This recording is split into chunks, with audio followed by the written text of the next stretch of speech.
All right, everyone. So today I wanted to answer a question a lot of people are going to have playing Raid Shadow Legends, especially after watching a couple of YouTube videos, and that is, why is my champion not hitting so hard? Especially compared to videos where somebody else might be using the exact same champion. Let's just say Kale, for example. I'm watching a video of somebody use Kale, and their Kale is hitting 2 or 3 times harder than the damage numbers that I can get on my Kale.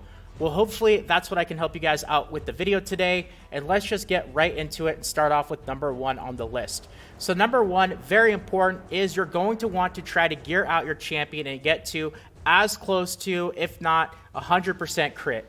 That's going to be one of your primary goals when gearing out. I know if you're newer, it's going to be a bit difficult, but you can always end up using the critical rate set to help you out. That's going to be a decent way to get some additional critical rate, because every 2 pieces of the critical rate set will give you 12%. Also, gloves, every single set of gloves has the chance of actually rolling critical rate as one of the things that you can get. So that's another great way. I believe you can end up getting to something like 50% crit rate just on your gloves alone if you're using a 5-star piece right there. Now, when you get to the mid and late game, it might be a bit overkill, and you can end up switching your gloves to something else, like, attack or crit damage, which would probably be the better choice between the two. But it's a good start, and you're definitely going to want to try to get to 100% crit rate.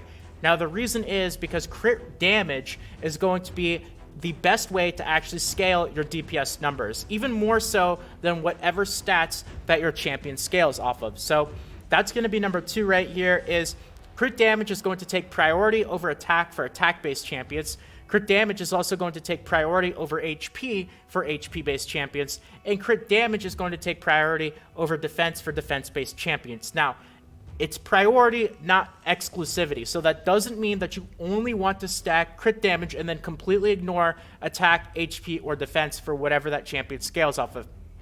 It really is, in reality, a good combination of the two because of diminishing returns, which is when you end up getting a whole bunch of a stat, you're going to end up getting less returns from it the more of it that you have. So you don't want to completely ignore attack and then only get crit damage on all your gear. That's going to lead to not the DPS numbers that you're looking for, and it's also probably going to lead to your champion dying a lot as well. But if you had the choice on a piece of gear between picking critical damage or attack for an attack-based champion, between those two options, if you only had one, you're going to want to pick critical damage, and that's simply because it just scales better. But it's only going to scale better if you have 100% crit rate, which is why following step 1 is very important. The combination of step 1 and step 2 alone should hopefully increase your DPS numbers significantly, even if these are the only 2 things that you do from this video. But even if you've done these 2 things and now you're still not quite at that point, well, there's some other things that you can end up doing as well. So now moving on to number 3, this is an obvious one, but I think a lot of people don't realize how big of a difference there is even between plus 15 and plus 16. There's actually a really big jump from getting your gear to plus 15 versus plus 16. It's a much bigger jump than, say, plus 13 to plus 14. It doesn't go up evenly. For some reason, the threshold between plus 15 to plus 16 is really big. It's like the equivalent of, 3 levels or so worth of stats. So if your gear is not all at plus 16, that's something pretty easy that you can do. Of course, it's going to be expensive if you don't have the silver, but you're going to want to make sure to get as many stats on your gear as you possibly can. Now, we're going to move into the 4th thing on the list, which is going to be make sure that you try to use as many 5 and 6-star pieces of gear that you possibly can. Now, I didn't say all because I know that you might get really unlucky. This actually happened to me where I know my Sir Nicholas, for the longest period of time, the necklace that I was using was only 3 stars. And no matter what, no matter how many spider runs I did, I could not find a crit damage Sacred Word necklace. Even the one that I have now, despite all the spider runs I've done, it's still not the absolute best one. There could be better ones easily. The substats are not great. But you want to, for the most part, try to use as many 5 and, if you can, 6-star pieces of gear, because not only are they going to end up giving you more main stats, which is going to be huge for the gloves, the chest, and the boots, because these are percentage based, whereas the weapon, the helmet, and the shield are only flat, so you don't get as much benefit from them. So very important to try to use 5-star or 6-star gloves, chests, and boots. Even if you can't do it for the weapons, helmets, and the shield, take priority for the gloves, chests, and the boots. But it's also going to increase the high end of the substat. So for example, crit rate. If you have a 3-star weapon, it cannot get 7% crit rate without any bonus rolls, of course. Just a regular 7% crit rate with no extra rolls or extra anything, no glyphs, any of that. But on a 6-star piece of gear, it does have that possibility of the substat being, I think it's 6 or 7%. I think that's the highest one that it can get to. So it's going to affect your main stats pretty dramatically. As you could see, 6-star crit damage gloves go all the way up to 80%, but it's also going to affect your substats as well. So the difference in stats overall between 3-star and 6-star gloves is going to be huge. 1 piece of gear, 2 pieces of gear, that's fine. I know I've done it before. Sometimes you don't have a choice, but for the most part, definitely try to be using as many 5- and 6-star pieces of gear that you possibly can. And of course, when you have the silver, make sure to get them to plus 16 to get all those extra bonus stats as well. Now moving on to number 5 on the list. This is a really important one, especially outside of the campaign, because I know in the campaign, usually you only use 1 main champion and 3 champions to farm, so you might not have the choice to do this.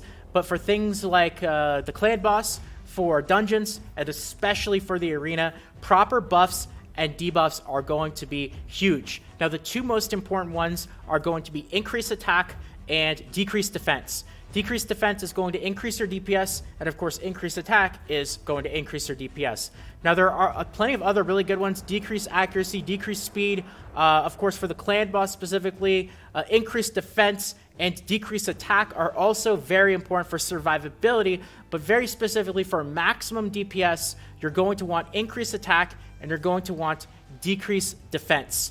Now, important to note is that decreased defense is probably going to take priority because enemies take less turns than you do. So even though a debuff might say lasts on the enemy for 3 turns, it's going to actually last for longer on the enemies because they're going to take less turns in comparison to the champions that you do. So I know that's a little bit complicated, especially if you're newer. If you're more of an advanced player, you're probably thinking to yourself, wow, that actually does make sense. So the debuff does take a little bit of priority compared to the buff. Now moving on to the next thing in the list, the little things add up. Very important for newer players. Do not neglect these things, and don't compare your champion that has not done these things yet compared to video or screenshots of a champion that has. Things like the Great Hall bonuses. A lot of the times when you watch a video of a certain champion and they hit really hard, the person who has that champion probably has a pretty fleshed out Great Hall that has a decent amount of extra stats here.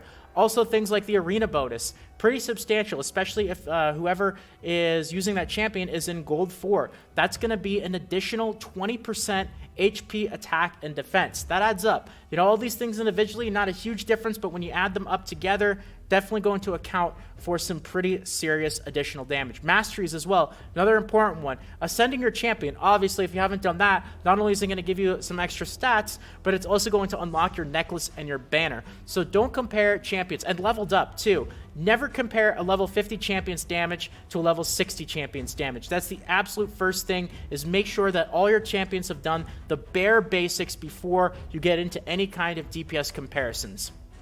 And finally, the last thing is a little bit silly. If you guys are newer, you might just completely forget about this, but it's going to be very important for certain stages, and it might completely roll over the top of your head, and that is the Affinity System. This could easily be a reason why your damage numbers in one stage might seem really off, and then you go to another stage, even though it might be a level up higher, and you start to see your damage numbers get a lot bigger all of a sudden.